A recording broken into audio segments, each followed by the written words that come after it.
కోడలు కానీ నీ బిడ్డ కానీ ఎన్ని గంటలు 5 గంటలకు మబ్బులో వచ్చిన క్యూలో నిలబడ్డాము. అదే మీ బంధువులకు అట్లనే నిలబడరా? ఏం తినాలి?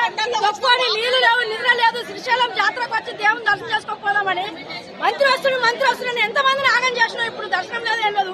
టికెట్ పెట్టుకుని ఎక్కడి నుంచో ఏ రోజు నుంచి వచ్చినాం మేము హైదరాబాద్కి వెళ్ళి. మాకు ఆకలి లేదలా, చిన్న పిల్లలు పడిపోయినారు.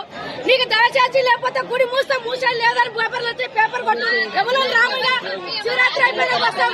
దయచేసి నేను ఏలుకుంటున్నా ఒక్క గుళ్ళ కూడా అడుగు పెట్టిస్తున్నారు. ఇక్కడ ఉన్న పోలీసు వాళ్ళు తుక్క కొట్టి మమ్మల్ని చంపేస్తున్నారు. 200, 300 అన్నం లేదు, నీళ్లు లేదు, ఏం లేదు.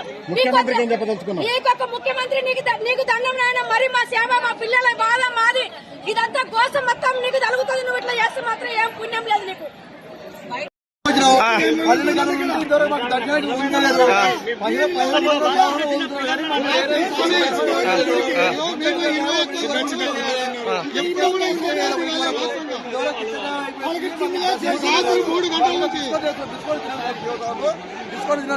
పాలు నీలో ఇస్తే తాగుతారు.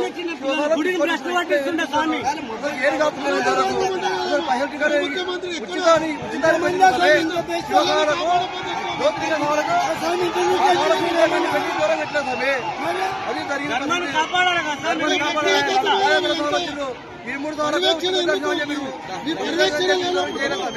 మీ పర్యవేక్షణ లేనప్పుడు మీ పాలక మండలి ఎందుకు ఏం చేస్తున్నారు? మీ పాలక మండలి ఎందుకోసం ఉంటది?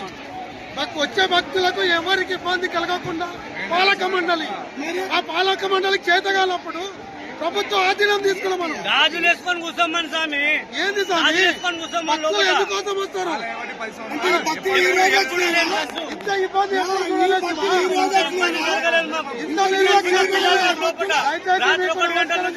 పాలక మండలికి నమస్కారం చేస్తాం.